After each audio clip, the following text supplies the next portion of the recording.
안녕하세요. 굴삭기입니다. 오늘은 세무법인 세무사무실 막내들이 어떤 업무를 하는지 말씀드리려고 영상을 찍으려고 해요. 보통 일반 회사들의 막내와 별반 다를 바 없다고는 생각을 하는데 그래도 조금 특이점이 있을 수도 있으니까 제가 겪은 바를 토대로 한번 준비를 해보았습니다. 업무는 크게 4가지로 나눠보았어요. 첫 번째 사무실 청소, 그리고 전화 업무, 세무서 우체국 가는 거, 그리고 증빙철. 엄청난 업무들은 아닌데 그래도 알고 취업하시는 게 중요한 거잖아요. 그래서 한번 간략하게 하나하나씩 설명해 드리려고 합니다. 저는 맨 처음 취업을 했을 때 제일 윗분인 2분이 저를 불렀어요. 직원분들 중에서 제일 윗분인 상사님인 그 실장님, 보통 네, 실장님이랑 차장님이 저를 탕비실로 부르시더니 하시던 말씀이 너는 막내니까 출근을 남들보다 15분 빨리 해라. 15분 빨리 해서 사무실 청소를 너가 해야 한다. 뭐 사무실 청소は제가 할 수 있죠. 근데 왜 근로계약서에서 또 없었던 15분을 취업하고 나서 말씀을 하시는지 저는 이해가 안 되는데 그분들이 제게 하시는 말씀이 첫 번째로 저희 사무실이 좀 큰 편이었는데 다른 일반 세무사무실보다 첫 번째는 탕비실이랑 세무사님 방 책상을 깨끗이 닦기 그리고 직원분들이랑 세무사님들의 먹은 컵들이나 탕비실에 저희가 젓가락이나 뭐 숟가락 이런 게 되게 많거든요. 그릇이랑 저희 사무실은 식대를 주고 알아서 밥을 먹어라 라는 식의 제도여서 도시락을 싸오시는 분들이 있어서 그릇이랑 숟가락 젓가락이 설거지거리가 생겼어요. 그러면 그거를 그 설거지통에 넣어놓고 본인들이 하지 않아요. 저한테 시킵니다. 놀랍게도 막내인 저에게 시킵니다. 본인들이 먹은 컵, 뭐 젓가락, 숟가락, 그릇들을. 정말 이해가 안 되죠. 제가 제일 윗분인 상무님이나 세무사님들, 좀 나이 있으신 분들 설거지를 제가 한다 그러면은, 그리고 손님들이 쓰셨던 컵들, 그걸 제가 한다 하면은 저는 괜찮아요. 아니, 그거는 그분들이 하시기에도 조금 그림상 안 맞는다고 해야 되나? 좀 엄청 나이 있으신 분들이 막 화장실 가서 설거지를 하고 있으면 좀 그림도 좀 그럴 것 같기도 하고 그래요. 그건 이해할 수 있어요. 근데 내가 왜 많아봤자 3, 40대들 상사분들 설거지까지 왜 내가 컵, 컵까지 그래 이해할 수 있어. 컵이랑 텀블러 그래 그것까진 내가 할 수 있어. 근데 왜 내가 그분들이 먹은 그릇이랑 수저를 제가 설거지해야 되는지 저는 이해가 진짜 안 됐거든요. 근데 얘기를 들어보니까 주변도 다 막내들이 설거지를 하더라고요. 근데 문제는 우리 사무실은 직원만 거의 10명 이상이어서 설거지거리가 되게 많았다는 거. 그래서 제가 막내를 벗어나고 나서 1년 정도 막내 생활을 했는데 정말 너무 싫었거든요. 아침마다 설거지하고 아니면 저녁 퇴근할 때쯤 설거지하고 저는 그래서 제 다음으로 들어온 막내가 그 일을 안 했으면 좋겠는 거예요. 그래서 계속 얘기를 했어요. 회의 때도 얘기를 하고 설거지는 웬만하면 본인들이 하자. 근데 끝까지 정말 끝까지 설거지를 본인이 안 하시는 분들이 있어요. 제가 솔선수범해서 제 텀블러를 제가 닦기 시작하니까 그래도 몇 분들이 같이 해주시더라고요. 근데 끝까지 안 하는 사람은 끝까지 안 하고 수저도 끝까지 본인이 그것도 쓴 사람만 끝까지 해요. 그래서 정말 짜증났던 기억이 있었던. 그래서 사무실이 작아도 웬만하면 막내들한테 설거지를 시키더라고요. 그리고 뭐 화분 물 주기 이런 건 뭐 할 수 있죠. 그리고 저희 세무사님은 나이가 좀 많으셔서 연필을 고집을 하셨어요. 그래서 아침마다 연필을 뾰족하게 깎아놔요. 말하면서도 웃긴데 연필을 뾰족하게 깎아놔야 돼요. 그리고 뭐 A4 용지 복사기에 채워넣는 거, 이거는 뭐 다른 일반 회사들 막내 업무랑 비슷한 수준이라고 저는 생각합니다. 그래서 제가 정말 싫었던 건 설거지하기. 근데 웬만한 사무실이 다 그렇다는 거. 진짜 좀 그렇잖아요? 집에 가서 엄마 나 회사에 설거지하는 게 너무 짜증나. 아, 이런 말 하면 얼마나 싫겠습니까? 그리고 두 번째, 전화 업무. 보통 세무사무실은 전화 대표 번호가 있잖아요. 세무법인이나 세무사무실 대표 번호. 그 번호로 전화하면은 막내한테 직통으로 갑니다. 그리고 그 막내가 전화를 받고 있으면 그 다음 사람한테 전화가 가는. 그래서 보통 모든 전화를 막내가 받아요. 그래서 저희 부모님들이 가끔 통화를 하실 때 목소리가 바뀌잖아요. 막 지금처럼 뭐 누구야 뭐해 이러다가 안녕하세요. 네네네 막 이러면서 목소리가 바뀌잖아요. 저는 어렸을 때 왜 그런가 했어요. 근데 취업을 하니까 그렇게 안 하면 혼나요. 그렇게 안 하면 거래처에도 싫어하고 되게 무시를 합니다. 그리고 보통 막내 같은 경우는 목소리에서 어린 티가 나기 때문에 거래처에서 무시를 하는 경우가 많아요. 그래서 웬만하면 목소리를 어른스럽게 해야 하는데, 그래서 모든 거래처들의 전화, 뭐 각종 스팸 전화 그런 거를 저희가 받으면 되고, 그거를 이제 윗분 상사분들께 전화를 돌려줘야 돼요. 그래서 뭐 상사분들마다 번호가 있어요. 그 번호로 돌려주면 되고, 그래서 막내 때 해야 되는 업무는 전화를 받으면서 이 거래처 이름이 이 상사분이었지, 이거를 알맞게 맞게끔 이걸 잘 기억해 넣어야 되는 게 제일 중요하고, 안 그러면은 제가 뭐 예를 들어 뭐 어떤 뭐 삼성전자에서 전화가 왔는데 그거는 차장님 전화였던 거예요. 근데 제가 착각하고 과장님한테 전화를 돌렸어요. 그러면 거래처도 짜증나고 과장님도 짜증나고 사장님도 짜증나겠죠. 그런 일이 안 일어나게끔 거래처 정리된 거를 항상 열어놓고 엑셀 찾으면서 거래처랑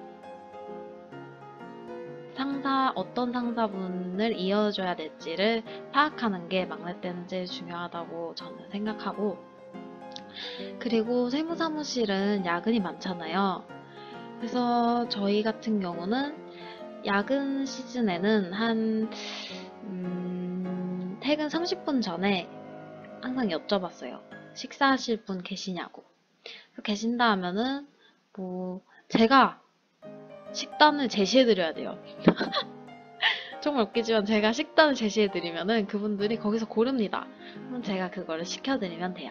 요즘 배달 어플이 워낙 잘 돼 있어서 그냥 퇴근하면서 띡 시키고 알아서 결제하세요 하면서 법카 드리면 되거든요. 그래서 그냥 그렇게 하시면 되고, 그리고 각종 비품, 뭐 컴퓨터나 프린터가 고장났다, 아니면 에어컨이나 뭐 냉장고 이런 게 고장났다 하면 제가 전화해서 이거 좀 고쳐주세요 이러면서 전화하는, 뭐 토너를 다 썼다, 뭐 이런 회사 각종 비품들, 그런 거 관련 전화를 해주시면 됩니다. 그리고 제일 중요한 국세청, 그리고 더존 전화.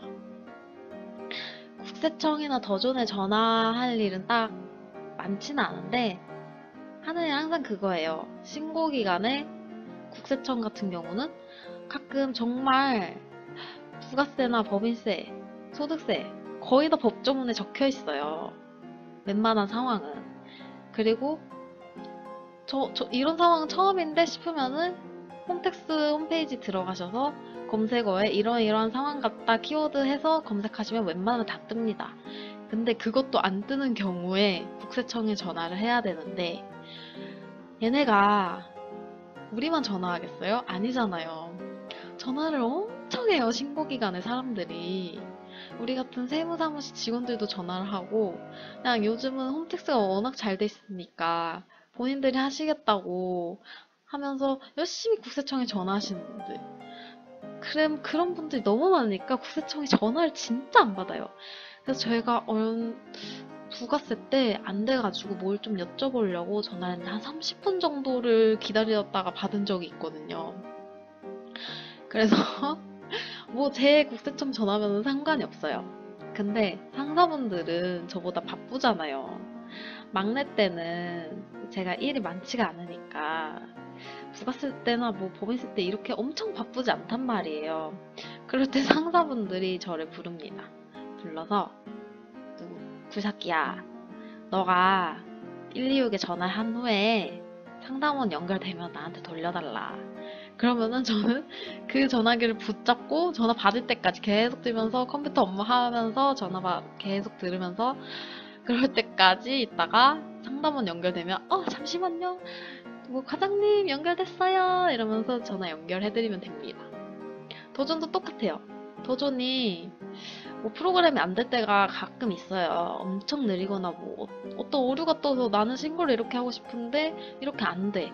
그러면은 더 전에 확인 전화를 해보면 얘네가 연동을 해줘서 본인들이 고쳐줍니다. 근데 그 전화를 진짜 안 받아요, 신고 기간에는. 왜냐면 도전이 정말 유명하고 보편적인 프로그램인데 신기하게 오류가 되게 많아요. 그리고 제도 같은 게 새로 생겼을 때는 얘네도 처음부터 완벽할 수가 없거든요. 그리고 이번에 생긴 위하고도 각종 오류가 되게 많아서 전화를 되게 많이 했었거든요. 그래서 이것도 상사분들이 부탁을 합니다. 굴삭기야, 너가 여기 좀 전화 좀 해봐라. 그러면 네, 알겠습니다. 하고 제가 전화를 받을 때까지 붙잡고 있으면 됩니다. 어려운 업무는 아닌데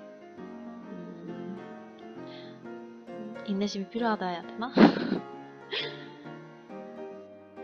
그리고 세 번째, 세무서 우체국 가기. 저는 이거 되게 좋아해요. 막내 때 심심하거나 바람 쐬고 싶을 때 가면 되거든요. 의외로 우체국이나 세무서 갈 일이 되게 많아요. 특히 우체국. 세무서 같은 경우는 뭐 제출 서류가 있다던가 아니면 홈택스로 이용을 못 하시는 분들 그 서류를 대신 제출해 주거나 그리고 사업자 등록증 신청하러 갈 때 저는 강남역 쪽에서 일을 해가지고 삼성 역삼 세무서를 되게 많이 갔는데요. 거기는 사람이 되게 많아요. 그래서 신고 기간에는 한 60명, 70명 정도 대기 인원이 항상 있어요. 그래서 그냥 거기서 노가리 까다가 오시면 되고 핸드폰 들고 아무도 뭐라 안 하세요. 그냥 핸드폰 하면서 그냥 제출 서류만 하고 서류에 문제 있으면 전화드려서 보완하면 되고 그리고 우체국은 신고 기간에 되게 많아요. 요즘 웬만하면 홈택스로 다 되는 시대긴 한데 저희 사무실은 좀 구식이라 해야 되나? 그리고 홈택스로만 모든 게 해결되지 않을 때가 있어요. 그래서 제출 서류가 있을 때 우체국을 가야 되는데 이게 신고기한 마감일쯤에 우체국 갈 일이 엄청 많아져요. 미리 주시면 되는데 항상 사람 일이라는 게 계획대로 되는 게 아니니까 이게 서류가 엄청 쌓여서 항상 우체국이 6시에 닫거든요. 50분쯤에 갈 때도 있었어요. 그래서 보통 세무법인 세무사무실은 우체국이랑 세무서 근처에 있습니다. 그리고 서울 같은 경우는 무인 우편함도 많아가지고 거기서 등기 보낼 수 있어서 가끔 퇴근하고 주셔서 제가 걸로 가야 될 때도 있어요. 정말 여기 나오는 경우. 그리고 네 번째, 증빙철하기. 증빙철이 뭐냐고 여쭤보시면 요즘은 웬만하면 다 전자세금 계산서 계산서로 끊어가지고 종이로 잘 안 받잖아요. 영수증도 신용카드사 들어가면은 다 뜨거든요. 영수증 어디에서 거래했고 거래시가 언제고 이거를 굳이 종이로 안 받으셔도 다 다운받을 수 있습니다. 그래서 뭐 증빙처를 뭐 5년, 10년 정도 갖고 있어야 된다 막 이렇게 법으로 정해져 있긴 하는데 요즘 세상이 하도 좋아져서 굳이 종이로 해가지고 그러지 않아도 되는데 잘 모르시는 분들은 항상 종이를 모아두세요. 영수증이나 뭐 전자 세금계산서로 하셨는데 구우지 뽑거나 아니면 뭐 회사 내역 같은 것들 어떤 걸 사용했고 어떤 걸 했고 이런 걸 정리한 거를 모든 걸 종이로 주시는 분들이 계세요. 그 거래처들은 항상 정해져 있습니다. 전자로 해달라 하는데도 굳이 종이로 주는. 물론 종이가 제일 정확하긴 해요. 뭐 엑셀로 하거나 뭐 이런 것보다 매일 한 장씩 한 장씩 뽑아가지고 확인하고 하는 게 제일 정확하긴 하죠.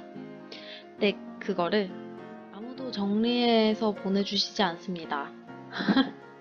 그냥 집게로 찝어서 아니면 고무줄로 묶어서 저희 쪽에 보내주세요. 그러면 저희가 그거를 일일이 확인하고 나중에 그거를 색철 같은 쇠 같은 걸로 고정시켜서 조그만 책같이 만들어서 거래처에 다시 보내드려야 돼요. 그거를 증빙 처리라 하는데 저희 사무실 같은 경우는 그거를 엄청 꼼꼼하게 하시더라고요. 뭐 크기도 맞아야 되고 뭐 길이도 맞아야 되고 이렇게 흔들었을 때 떨어지면 안 되고 뭐 글씨도 이뻐야 되고 스티커 붙일 때도 뭐 그게 일어나면 안 되고 어찌됐든 되게 꼼꼼하신 분들이 많으셔서 그 기술도 배워야 됩니다. 뭐 자로 몇 센치 해서 뭐 이렇게 자로 착착착 한 다음에 탁 접으면 그게 이쁘게 되게 접혀요. 그래서 그거를 각대로 맞춰가지고 이렇게 착 접혀가지고 이렇게 책을 만드는 그 작업을 막내인 저한테 시킵니다. 그래서 이상하면 다시 그러고 색깔 만져서 이렇게 드리면 이렇게 막 흔들어 봐요. 그러면은 가끔 수기 같은 크게 안 맞는 것들은 톡 하고 떨어질 때가 있어요. 그러면 다시 해라 해서 네 하고 그 종이 다시 뜯어서 책철 다시 하고 뭐 센치 다시 재고 다시 접고 그 작업을 계속 해야 되는데 하긴 윗분들이야 그거를 할 시간에 차라리 신고 하나를 더 하는 게 이득이니까 막내들한테 시키는 게 맞죠. 근데 나도 배우고 싶은데 나도 신고하는 방법이랑 더 좋은 사용 방법 배우고 싶은데 법인세 때, 소득세 때 증빙철 하라고 하고 본인도 야근한다고 막내 보내면 안 되니까 증빙철이나 하라 그러고 그러면은 그게 뭐 하는 짓인지 저는 막내 때도 이해를 못했지만 지금도 이해가 잘 안 되는 그런? 오늘 간단하게 세무법인이나 세무사무실 막내 업무를 간략하게 정리를 해보았는데요. 다른 세무사무실이나 뭐 일본 회사도 다를 바 없다고 생각은 해요. 그래도 내가 입사를 하면 뭐 엄청난 걸 배우겠지라는 기대감으로 취업을 하시는 분이 많잖아요. 뭐 저도 그랬었고 항상 좀 대기업 아닌 중소기업 이쪽으로 취업하면서 저는 항상 생각했던 마음가짐이 그래 나는 공부를 제대로 안 했으니까 바닥부터 시작하자. 바닥부터 천천히 배워서 연봉이랑 내 실력을 갖추자. 이렇게 생각하고 들어갔었던 건데 너무 바닥이어서 놀랐거든요. 그래서 어떤 일들을 하는지 미리 알면 좋을 것 같아서 한번 영상을 준비해봤고 많은 분들께 도움이 되셨으면 좋겠네요. 그래서 구독, 좋아요, 댓글 부탁드립니다. 감사합니다.